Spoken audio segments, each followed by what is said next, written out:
Le Diam 24, donc c'est un petit trimaran, un multicoque assez classique qui se règle facilement parce qu'il n'y a pas énormément aussi de réglage à bord, mais par contre qui a été pris en main depuis quelques années par des régatiers de très haut niveau comme des séries olympiques où finalement les bateaux sont assez simples aussi, mais le niveau des régatiers fait que c'est difficile de gagner des régates en Diam 24 aujourd'hui.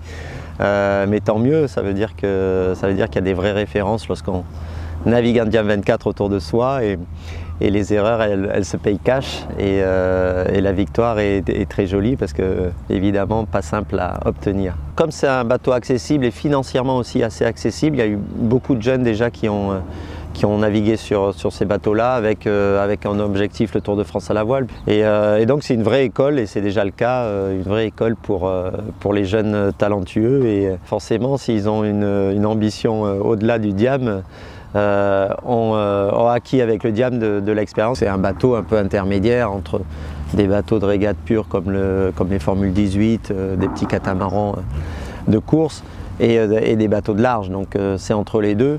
Et ça permet une bonne transition finalement. Ça se prête à beaucoup de choses, à la régate type stadium ou en raid. C'est pour ça aussi que sur le Tour de France à la voile, c'est un bateau adapté parce qu'ils font les deux. Non, le Diam, c'est un multicoque facile d'accès. C'est pas un multicoque encore trop extrême, et donc c'est vrai que quelqu'un qui a fait que du monocoque qui passe sur le Diam va pas être complètement dépaysé.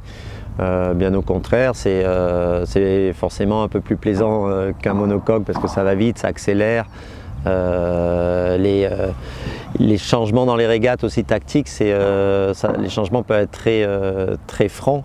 On peut avoir de très gros gains ou des très grosses pertes. Et ça, pour un régatier, c'est plutôt plaisant que la régate elle soit jamais terminée, que ça soit très ouvert jusqu'au bout. Il ne faut pas avoir peur évidemment parce que c'est un multicoque.